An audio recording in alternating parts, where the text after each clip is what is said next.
Euh, Toujours dans le cadre de la consolidation de nos acquis sur le cours, on va essayer de compiler quelques notions et puis essayer de résoudre pour voir qu'est-ce qu'on a retenu. Voilà. Nous avons fait beaucoup d'activités d'application. Mais cette fois-ci, pour cet exercice 7, on va faire une activité d'application qui va regrouper plusieurs objectifs. Pour cela, on va lire l'énoncé. Une bille de masse M égale à 200 grammes. Abandonnez sans vitesse initiale. Donc vous avez une bille de masse 200 grammes abandonnée sans vitesse initiale. Se déplace suivant le profil ABC situé dans un plan verticalement contenant le point O.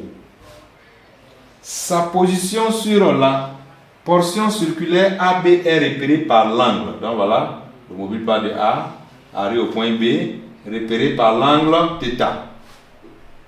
L'angle θ formé par OA et OB.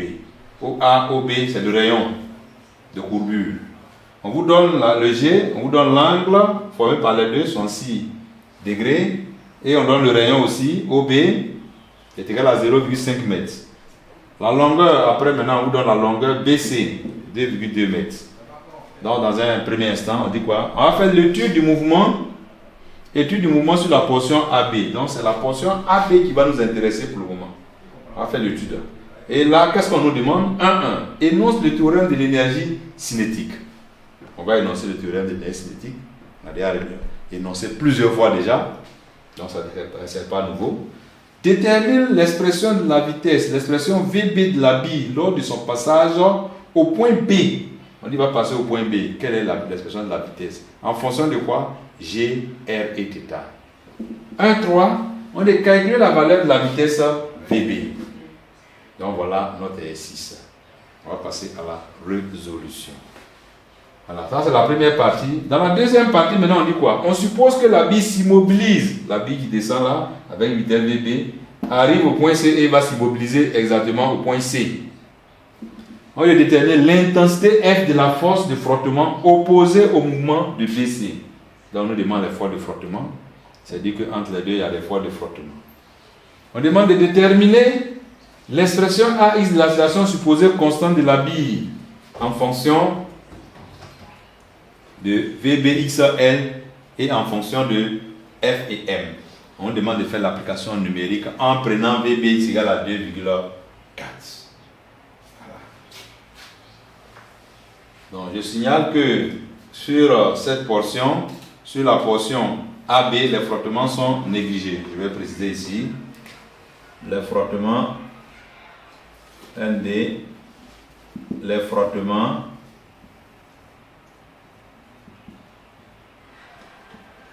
sont négligés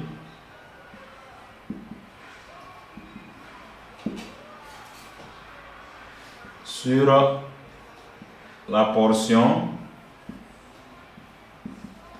AB. Voilà, c'est dans les détails. Les frottements sont négligés sur la portion AB. On va essayer de résoudre notre problème maintenant. Résolution.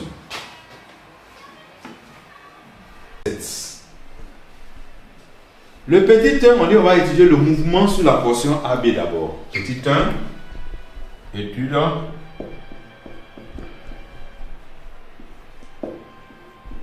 du mouvement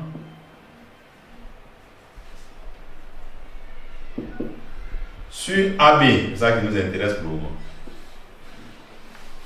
Qu'est-ce qu'on nous a demandé? On nous a demandé d'énoncer le théorème de l'énergie cinétique. 1.1. Énoncé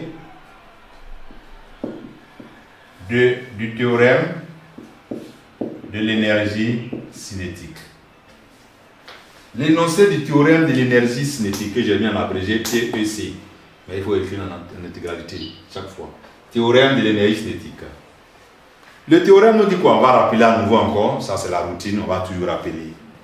Parce que nous allons appliquer ce théorème après. C'est pourquoi on nous demande chaque fois de rappeler le théorème, d'énoncer le théorème.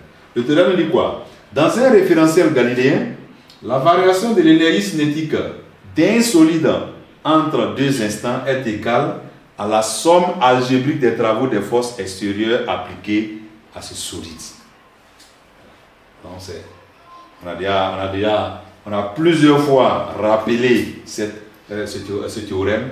Donc ici, nous n'allons pas résoudre encore. Voir rappel.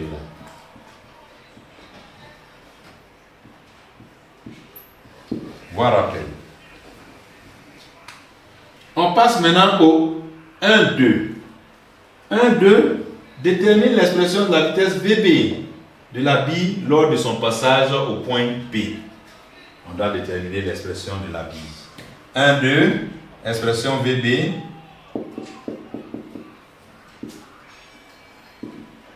VB de la bille.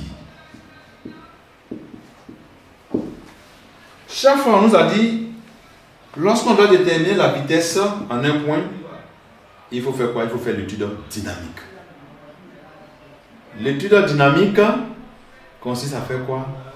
L'étude dynamique consiste à préciser le système, le référentiel, l'effort qui s'applique, une représentation et appliquer le théorème qui est conforme ou qui s'adapte à la question posée. Donc ici, qu'est-ce qu'on va essayer de faire? On va préciser le système. Système, quel est le système? Le système, c'est la bille. C'est le moment de la vie qu'on est en train d'étudier. Le référentiel. Référentiel terrestre. Terrestre. Supposé galiléen. Référentiel terrestre supposé galiléen. Ensuite, on fait quoi? Bilan des forces.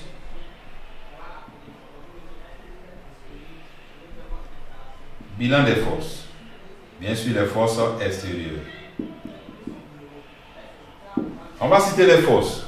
Quelles sont les forces qui interviennent entre A et B? C'est une bille de masse, toujours il y a le poids. Donc on va citer le poids P de la bille. Ensuite, on peut citer aussi la réaction. La réaction est du support. La bille est déposée sur un support, sur un plan. Dans le plan, la réaction R du plan ou bien du support. Qu'est-ce qu'on doit faire ensuite? Voilà, on a déjà énuméré 3 étapes, on a déjà traversé 3 étapes. Il nous reste maintenant la représentation. Représentation. On va représenter le système. Le système, la portion qui m'intéresse ici, c'est la portion NAO. Allez bien faire. C'est très important. Un schéma bien clair.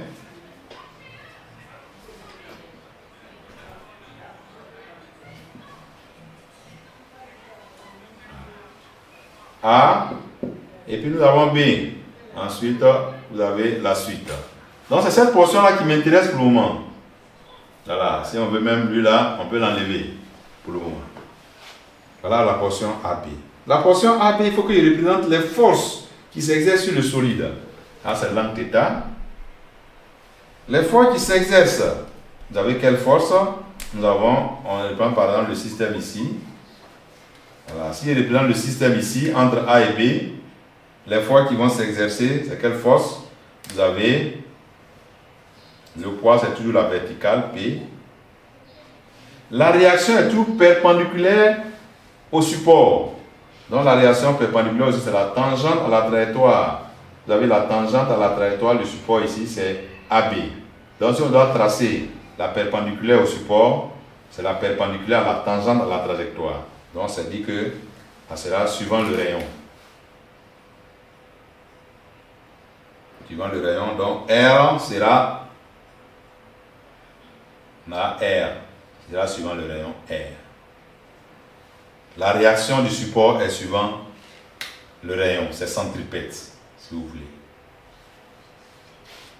Suivant le rayon. Donc c'est toujours dirigé d'aller là, suivant le rayon. Et voilà le support qui est là. Le mobile est déposé sur le support a tendance à repousser. Voilà. Mais puisque la radiation est toujours perpendiculaire au support, le support en ce point, puisque c'est une trajectoire circulaire, il doit normalement faire quoi? C'est la tangente à la trajectoire. Donc la tangente à la perpendiculaire à la tangente à la trajectoire. Donc R est suivant le rayon. Voici le schéma qui se dessine ici. Une fois nous avons fini, on passe à quelle étape? On va maintenant appliquer, parce qu'on doit déterminer la vitesse VB. VB, on va appliquer le théorème. Appliquons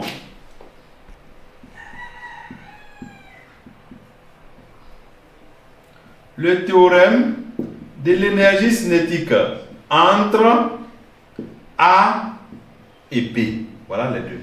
C'est entre A et B, on va appliquer. Et ce théorème va nous dire quoi? Énergie cinétique au point B moins énergie cinétique au point A égale à travail. On a tellement rappelé, donc je vais aller directement. Travail de R sur AB plus travail du poids sur AB aussi. Lui là, je peux le transformer. Je peux dire 1 demi de M facteur de VB carré moins VA carré égale travail de R plus travail de P, toujours sur AB. Voilà. Maintenant, je vais déterminer. VA est nul déjà. On a dit, VA, on a dit dans le test, VA égale à 0. Il part sans vitesse initiale. Ça est là dans le test, sans vitesse initiale. Abandonner sans vitesse initiale. Donc déjà, le VA égale à 0. Travail de R égale à quoi? Égale à 0. Pourquoi? Car R est perpendiculaire au déplacement, c'est-à-dire perpendiculaire à l'arc du cercle AB. Voilà. Ou bien au déplacement. C'est perpendiculaire à l'arc du cercle AB ou bien au déplacement. R est perpendiculaire au déplacement. Le déplacement, c'est l'arc, c'est un arc de cercle. Ce n'est plus un axe, c'est un arc de cercle. Donc, c'est l'arc AB ou bien je peux écrire au déplacement. Il me reste maintenant le travail du poids. Travail du poids. Travail du poids égale. Égale à quoi? Est-ce que l'objet descend ou bien l'objet monte? L'objet descend. Travail du poids égale à quoi? MGH. Voilà. Le problème ici, c'est de déterminer H. Comment on peut déterminer H? H égale à quoi? H, c'est lui que je dois déterminer. Sur mon chemin, maintenant, il doit répertorier H. Il faut que j'arrive à repérer H sur le schéma. J'ai dit quoi? Lorsqu'on veut déterminer la hauteur, lors d'un déplacement, on trace une première droite. On va tracer une première droite horizontale passant par le premier point. Donc voilà. Une deuxième droite horizontale passant par le deuxième point. Le deuxième point, c'est B. Et la perpendiculaire aux deux, c'est votre hauteur. La perpendiculaire à ces deux droites, c'est votre hauteur. Maintenant, je ramène la hauteur sur mon schéma. Donc, si je dois ramener sur mon schéma, je suis quelque part là. Voici la hauteur H. Voici la hauteur H que je dois déterminer. Et on considère la hauteur H, je ne connais pas. Ici, on n'est pas dans un triangle rectangle directement pour pouvoir déterminer la hauteur H. Donc, je dois faire quoi? Je dois faire, essayer de raisonner. Ce point qui est là, je vais l'appeler I par exemple. I. Ce point qui est là, je vais l'appeler I. Je constate que quoi? H qui est là égale à OB moins OI. H égale A qui est là, égale à quoi? La distance qui est là, OB moins OI. Donc je suis face là pour pouvoir répondre à une question, toujours.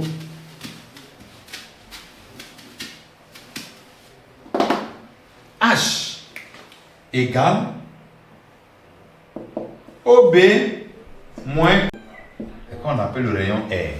OI maintenant, avant de chercher le OI. OI, est-ce que je connais OI?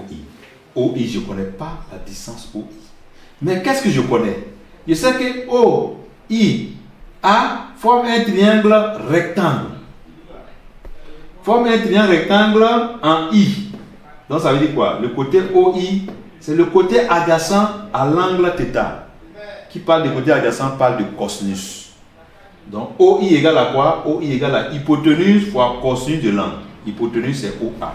Donc c'est comme si j'avais moins OA cosinus de l'angle θ.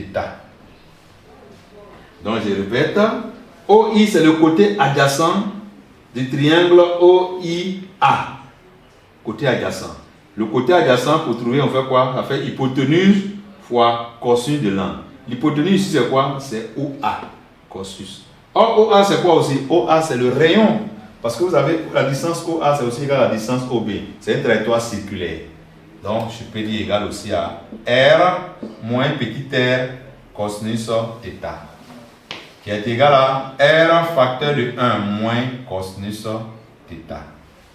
Je viens de trouver le H. Finalement, ce qui implique le travail de P égale à quoi? Mg R facteur de 1 moins cosinus θ. Le travail est fait. Il a fini avec le travail. Je vais rendre, ne faire que remplacer maintenant. J'aurai donc quoi? 1 demi de M. On dit quoi? VB carré moins 0 égale à quoi? Travail de R égale à 0. Travail de P, je viens de trouver, c'est égal à Mg R facteur de 1 moins cosinus θ. Voilà, si je veux, je vais remplacer par son 0 aussi, pour être conforme à ce que j'écris. C'est égal à 0 plus Mg R facteur de 1 moins cosinus θ. Tout ça, maintenant, je veux arranger 1 demi de M VB carré égale, je laisse tomber les zéros, égale à Mg R facteur de 1 moins cosinus θ. Je vais simplifier les M. Le 2 va passer VB carré égale 2G R facteur de 1 moins cosinus θ. VB égale à racine de 2G R facteur de 1 moins cosinus θ. Voilà l'expression de VB qu'on nous a demandé. On nous a bien dit quoi? Déterminer l'expression de VB de la bille en fonction de G, je constate qu'il y a G. En fonction de R, je constate qu'il y a R. En fonction de θ, je constate qu'il y a θ. Donc voici l'expression. Voilà l'expression de VB. Ainsi déterminée à partir de l'application du théorème de l'esthétique entre A et B. La difficulté ici c'est quoi? C'était la hauteur. La hauteur, il faut savoir déterminer la hauteur. Voilà. Lors des cas où la hauteur n'est pas égale, la hauteur n'est pas toujours égale à R facteur de 1 moins cosinus θ. Il y aura des cas où la hauteur est égale à R cosinus θ tout simplement. La hauteur est égale à R sinus θ. Ça dépend de la position de départ, de la position d'arrivée. Il y aura des cas aussi où la hauteur est égale à R tout court. Donc ça dépend de la position de départ et de la position d'arrivée. Donc il faut savoir déterminer la hauteur. C'est la hauteur. Si vous ne savez pas déterminer la hauteur, vous ne pouvez pas déterminer le travail de poids. Si vous ne savez pas déterminer le travail de poids, vous ne pouvez pas déterminer la vitesse aussi. Donc les éléments sont liés. Voici l'application numérique. 1,3 calcule la valeur de la vitesse. La valeur de la vitesse, je vais calculer 1,3 valeur de VB. VB égale à quoi? VB égale à 2 fois 9,8. Le rayon qu'on nous a donné dans le test, 0,5. Facteur de 1 moins cosinus de 30 degrés. C'est 66. Voilà, 66 degrés. Donc tout calcul va nous donner combien? On prend la machine et on calcule. On prend la machine, racine de 2 fois 9,8 fois 0,5 facteur de 1 moins cosinus de 66. On nous trouve VB égale à 2,41 mètres par seconde. 2,41 mètres par seconde. Voici la vitesse de passage au point B. 2,41 mètres par seconde. Voilà. En appliquant le théorème de l'élasticité, j'ai pu déterminer la vitesse au point B. Voilà. Donc, vous voyez, l'exercice qu'on a eu à faire, les activités, ça intervient ici. Comment déterminer la hauteur, c'est la difficulté. J'ai pu déterminer la hauteur, j'ai pu déterminer aussi la vitesse au point B. On va passer au deuxième cas. La deuxième partie maintenant, circulaire. Mais la deuxième partie, nous avons une portion rectiligne. Voilà, BC. Portion rectiligne. Et cette portion rectiligne, on nous dit quoi? On suppose que la bille s'immobilise exactement au point C. Donc si la bille s'immobilise au point C, ça veut dire quoi? La vitesse au point C égale à quoi déjà? Égale à 0. Égale à 0. Et on nous demande de faire quoi? De déterminer l'intensité F de la force F opposée au mouvement sur BC. À moi maintenant de voir qu'est-ce que je dois appliquer pour pouvoir déterminer l'intensité de la force. Où je peux retrouver l'intensité de la force? Mais je peux retrouver l'intensité de la force dans le théorème du centre d'inertie. Il sait qu'il a la somme des forces. Il faut faire intervenir F. Où je peux faire intervenir F? Il peut faire intervenir F. On peut faire intervenir F à quel moment?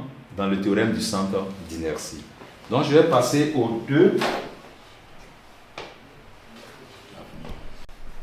On est sur la portion BC maintenant. La portion BC, on demande de déterminer l'intensité F. Intensité F des forces de frottement.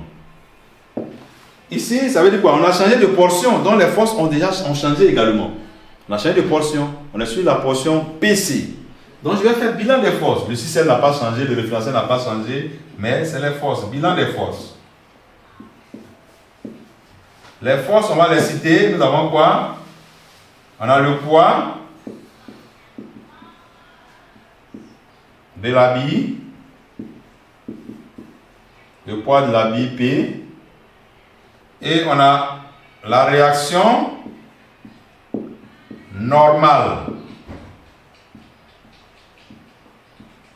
La réaction normale du support que je note Rn. Ensuite, nous avons les forces de frottement. Les forces de frottement que je vais noter F. Voilà.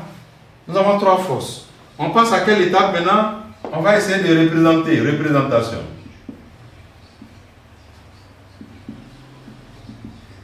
On a une portion rectiligne.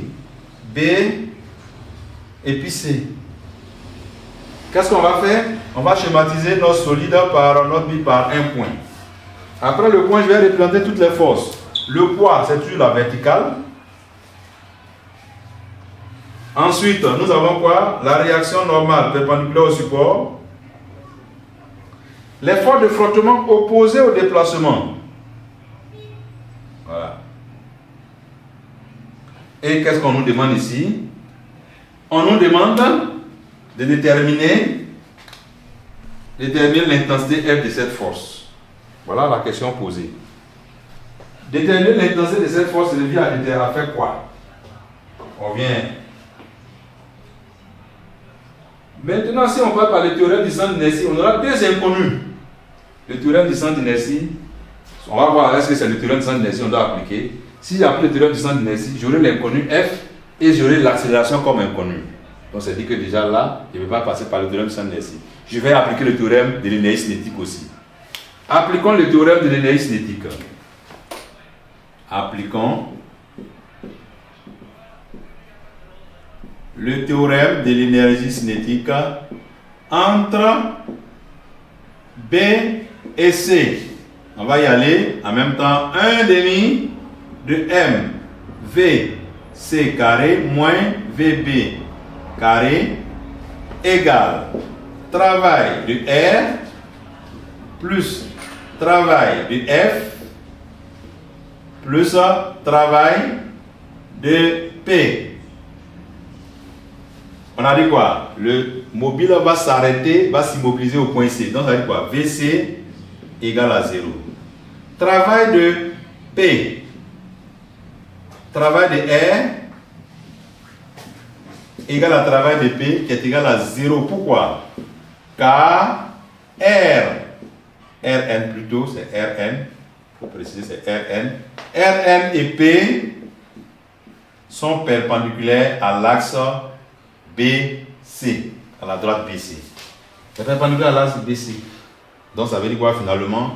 Mais travail des forces de frottement est égal à quoi?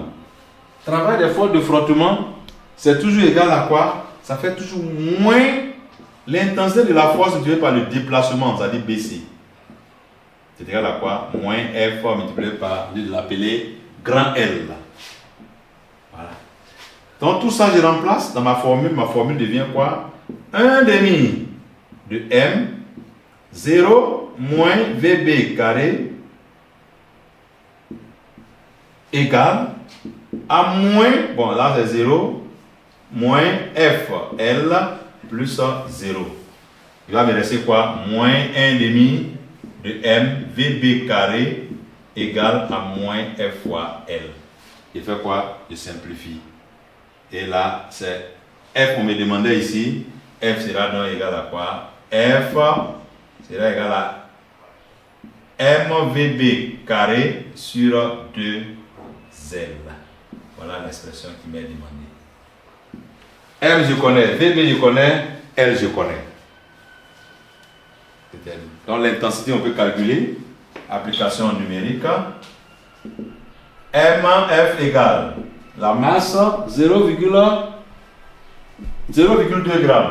2 kg plutôt, les 200 grammes convertis, multiplié par 2,4 au carré. Le tout divisé par 2 fois 2,2. 2,2. Donc tout calcul, on va prendre les machines maintenant, encore calculer à nouveau. La machine calculée à nouveau nous donne de 0,26 newton. F égale à 0,26 newton.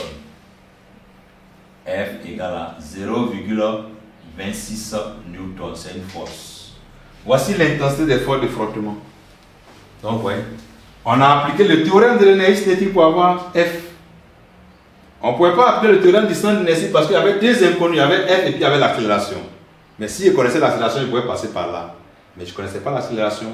Donc je suis passé par le théorème de l'énergie cinétique et j'ai constaté que quoi, la vitesse s'annulait ici, dans le test. La réaction normale s'annule. Le poids aussi, le travail du poids aussi s'annule. Le travail de la réaction normale aussi s'annule. Donc avec ça, j'ai pu résoudre et déterminer le F. On nous demande au 2,2 de déterminer au 2,2. On nous demande de déterminer l'expression AX. Vous voyez, maintenant on nous demande AX. L'expression AX de l'accélération supposée constante. On nous demande d'exprimer en fonction de quoi? De VBX et de L. Et après, on nous demande d'exprimer en fonction de quoi? De F et de M aussi. Donc voilà. Qu'est-ce que je vais faire? De AX. En fonction de quoi? On est en fonction de VBX et L. Puis, en fonction de F et M. Voilà. F, M. Voilà. Donc, on doit déterminer les expressions de AX en fonction des deux. En fonction de VBX et L. Mais je sais que quoi? Selon, en cinématique, on nous a dit quoi? AX égale à quoi? Je vois la vitesse finale, la vitesse initiale, ça fait VC au carré moins VB au carré sur 2 X de C moins X de B. Ah, ça, on a vu ça en cinématique. Donc avec ça, VC égale à 0. XC moins XB, c'est égal à quoi? Ça fait la distance CB. Bien BC qui est égal aussi à L. Donc je reviens. AX est donc égal à 0 moins VB, qu'on appelait VBX carré, divisé par 2 fois L. Ce qui implique donc AX sera donc égal à quoi? Moins VBX carré sur 2Z. Voilà, on a exprimé en fonction de VBX et L. On nous demande d'exprimer aussi en fonction de FM. Mais dans ce cas, je vais appliquer quoi? Je vais appliquer maintenant le théorème du centre d'inertie. Le théorème du centre d'inertie.